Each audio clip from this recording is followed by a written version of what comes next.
Homi Jahangir Bhabha, a name that shines brightly in the history of Indian science. He is often called the father of India's nuclear program, but his story goes far beyond that. This is the story of a visionary scientist, a dreamer, and a man who imagined a stronger and self-reliant India long before most people could. Homi Bhabha was born on October 30, 1909, in Mumbai, into a wealthy and well-educated Parsi family. His family supported modern education and believed in progress. His father, Jahangir Bhabha, was a well-known lawyer, and his uncle, Dorabji Tata, was one of the founders of the Tata Group. From a very young age, Homi showed signs of brilliance. He was intelligent, curious, and full of imagination. He completed his early schooling in Bombay and then moved to the United Kingdom to study at Cambridge University.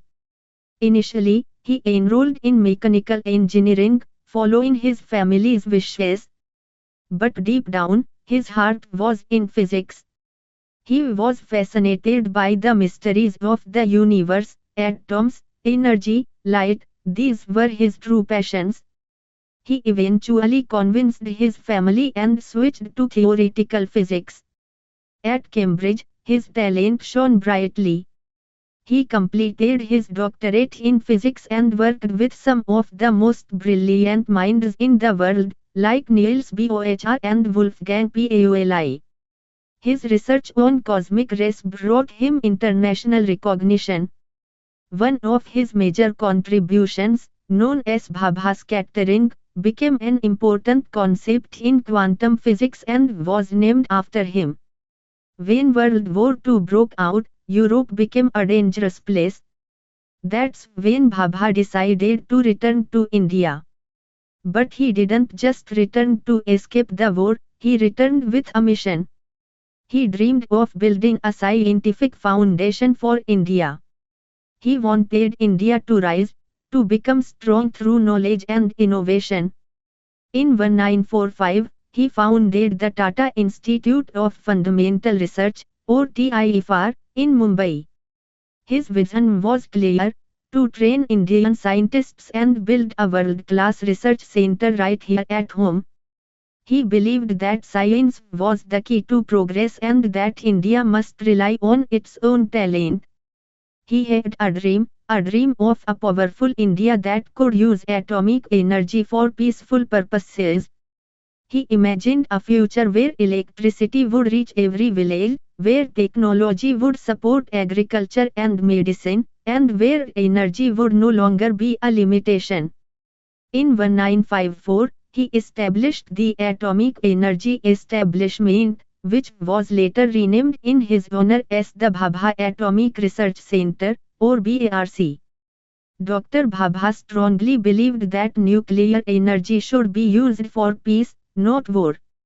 He once said, "India is not developing nuclear energy to make weapons, but to develop the nation." His ideas were far ahead of his time. While many nations were focused on nuclear arms, Bhabha focused on how science could improve everyday life. Apart from science, he had a deep love for art, music, and culture. He believed a scientist should not only have a sharp brain but also a creative heart. He brought together science and art, proving that imagination was just as important as intellect. But on January 248, 1966, tragedy struck. Dr. Bhabha was on his way to Vienna for an important conference when his plane crashed into the Alps, near Mont. It was a heartbreaking loss. India had lost one of its greatest minds. Yet, even in his absence, his vision lives on.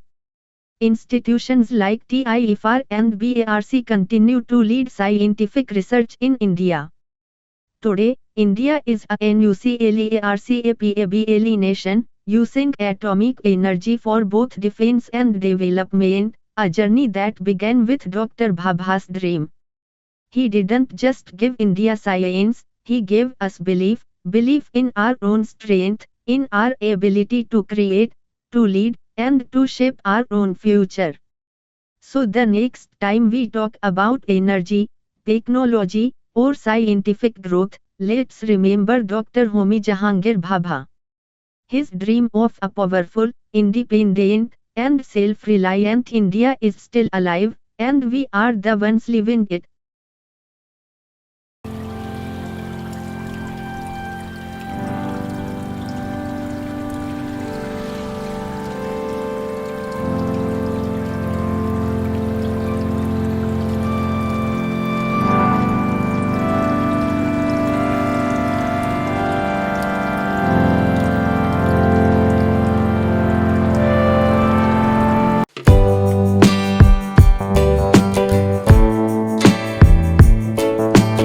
Jagadish Chandra Bose was born in 1858 in a small village called Mymensingh, now in Bangladesh. This quaint village, surrounded by lush greenery and the serene flow of the Brahmaputra River, was a place where tradition and nature coexisted harmoniously. It was a time of great change and upheaval in India. The country was undergoing a transformation, with the old ways of life being constantly challenged. The British Empire was at its height, and traditional ways of life were being challenged by new ideas from the West. The influence of Western education and technology was beginning to permeate Indian society. But amidst this turmoil, young Jagadish found solace in the natural world. The forests, rivers, and fields became his sanctuary, a place where he could escape the chaos and immerse himself in the wonders of nature. He would spend hours under the shade of a giant banyan tree, listening to his father's stories. These moments were not just about entertainment, they were lessons in life, culture, and the natural world. These stories, steeped in Bengali folklore and wisdom, instilled in him a deep respect for nature and a thirst for knowledge. They sparked his curiosity and ignited a passion for understanding the world around him. His father, Bhagaban Chandra Bose, was a deputy magistrate. A man of principles and vision, he believed in the transformative power of education. He believed in the power of education. He saw it as a tool to empower individuals and uplift society. He sent Jagadish to a vernacular school where he learned about his own culture and language. This decision was a testament to his belief in the importance of staying connected to one's roots. This was unusual at the time. Most parents from affluent families preferred English schools, believing them to be superior. Most children from well-to-do families were educated in English schools. These institutions were seen as gateways to better opportunities and social status. This early exposure to both Western science and Eastern philosophy would shape Jagadish's worldview. It gave him a unique perspective, allowing him to appreciate the strengths of both traditions. It laid the foundation for his unique approach to scientific inquiry. His methods were innovative, combining rigorous scientific techniques with a deep philosophical understanding, an approach that bridged the gap between these seemingly disparate worlds. Jagadish Chandra Bose's early life was a blend of tradition and modernity, setting the stage for his future contributions to science and humanity. At the age of 13, Jagadish was sent to Calcutta to continue his education. He enrolled at St. Xavier's School, a prestigious institution run by Jesuit priests. There he excelled in his studies, particularly in science and mathematics. His teachers recognized his exceptional abilities and encouraged him to pursue higher education. Driven by an unquenchable thirst for knowledge, Jagadish set his sights on the University of Cambridge. In 1879, he embarked on a long and arduous journey to England. He arrived in a country vastly different from his own, both in culture and climate. Cambridge proved to be a challenging experience. He faced racial prejudice and discrimination. Financial difficulties also cast a shadow over his time there. Yet Jagadish persevered, his spirit unbroken. He immersed himself in his studies. Despite the challenges, Jagadish thrived at Cambridge. He studied natural sciences at Christ's College, earning his degree in 1884. However, his struggles were far from over. Returning to India, he secured a professorship at Presidency College in Calcutta, but he was met with blatant discrimination. The British administration offered him a lower salary than his European counterparts. It was a blatant act of racism. Undeterred, Jagadish took a stand. He refused to accept the lesser pay. For 3 years, he worked without taking a salary, demonstrating his unwavering principles. His scientific brilliance could not be ignored. Finally, he was granted equal pay. This victory was not just his own, it was a victory for all Indian scientists who were fighting for recognition and equality.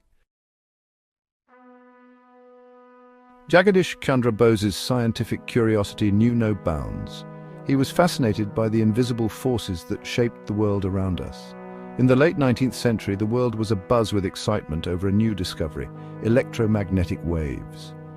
Bose was intrigued by the work of Heinrich Hertz, who had experimentally confirmed the existence of these waves.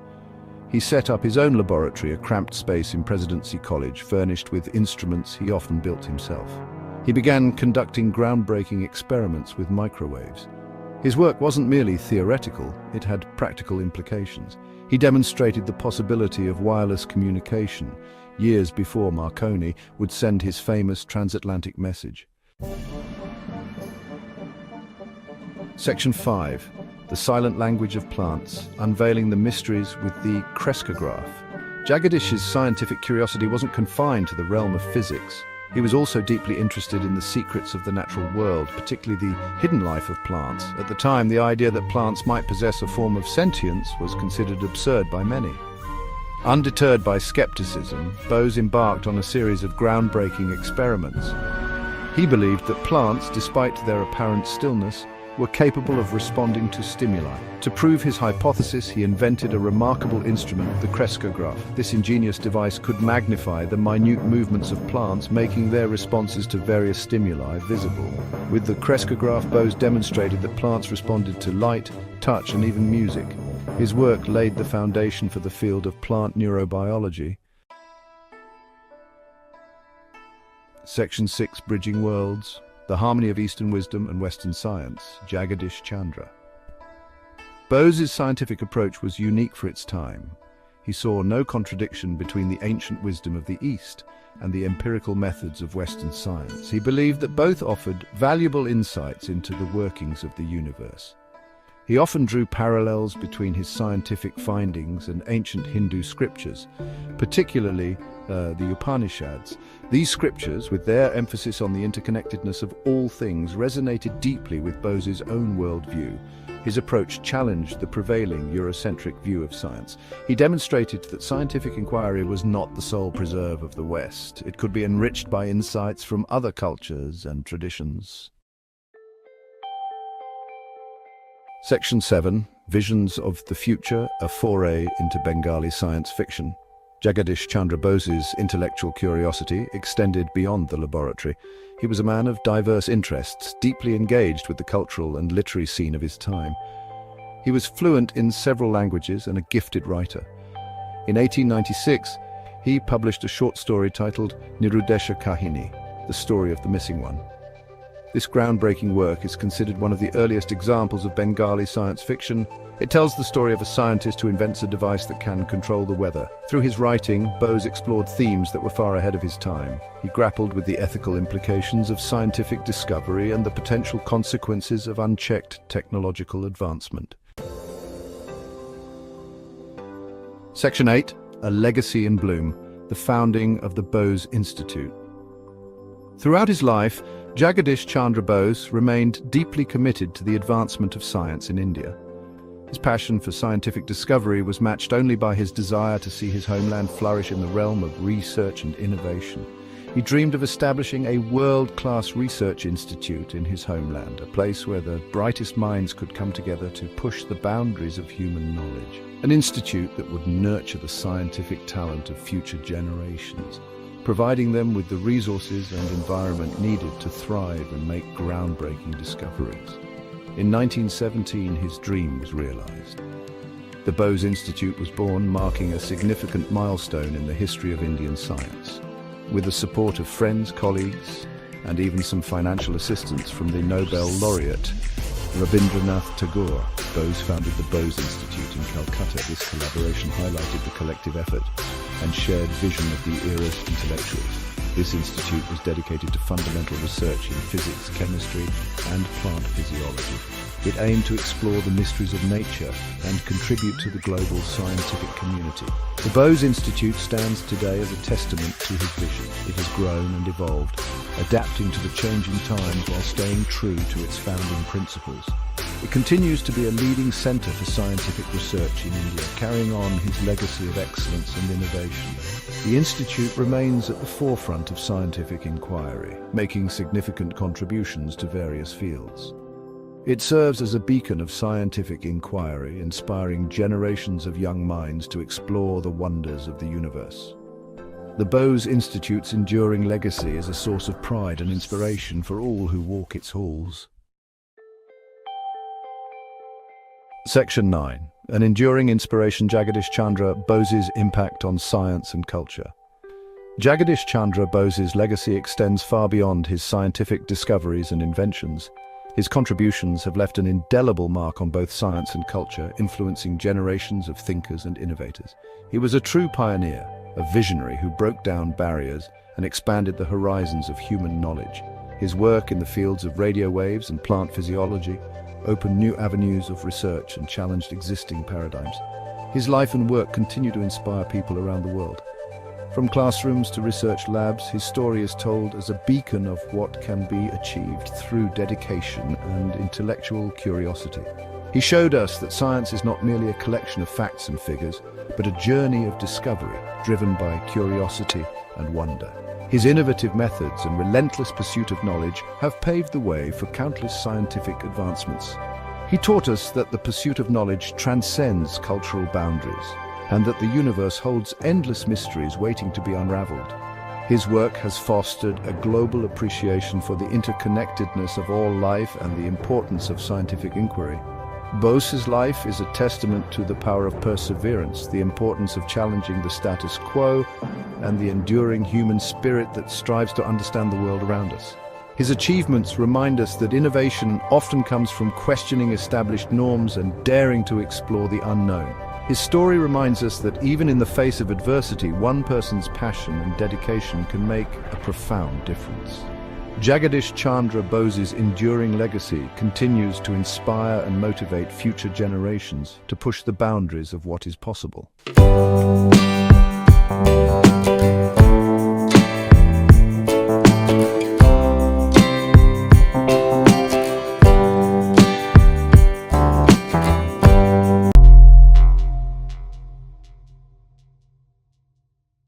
C.V. Raman was born on 7th November 1888 in Tiruchirappalli, Tamil Nadu, India, into an academic family where his father, Chandrasekhara Ramanathan Iyer, taught mathematics and physics, igniting his passion for science early on. A brilliant student, he completed secondary school by age 11 and enrolled in Presidency College, Madras, at 13. By 18, he earned his BA in physics, topping his class, and in 1904, he finished his MA, publishing his first research paper in Philosophical Magazine during his master's, a remarkable achievement. In 1907, he married Loksundari Ammal, with whom he had two sons, Chandrasekhar and Radhakrishnan, and joined the Indian Finance Service in Calcutta due to limited scientific opportunities. His love for research led him to leave in 1917 to become the Taraknath Palit Professor of Physics at the University of Calcutta. In 1928, he discovered the Raman effect, showing that light scatters with a wavelength shift when passing through transparent materials, published in the Indian Journal of Physics. This groundbreaking work earned him the Nobel Prize in Physics in 1930, making him the first Indian and Asian to win this honor in science, awarded on 10 December in Stockholm. Beyond this, in 1921, he explained the blue color of the Mediterranean Sea as due to molecular scattering during a voyage. His research also covered acoustics, analyzing Indian instruments like the tabla, veena, and mridangam, and with N.S. Nagendra Nath from 1935 to 36, he developed the Ramannath theory on light diffraction by sound waves. Knighted in 1929, he headed the physics department at the Indian Institute of Science in Bangalore in 1933, founded the Indian Academy of Sciences in 1934, and established the Raman Research Institute in 1948, mentoring scientists like Homi Bhabha and Vikram Sarabhai. Raman passed away on 21 November 1970 in Bengaluru at 82. His Discovery Day, 28 February, is celebrated as National Science Day in India. His work underpins Raman spectroscopy, and his institutions fostered India's scientific growth, with his nephew, Subramaniam Chandrasekhar, later winning a Nobel Prize in 1983, extending his family's legacy.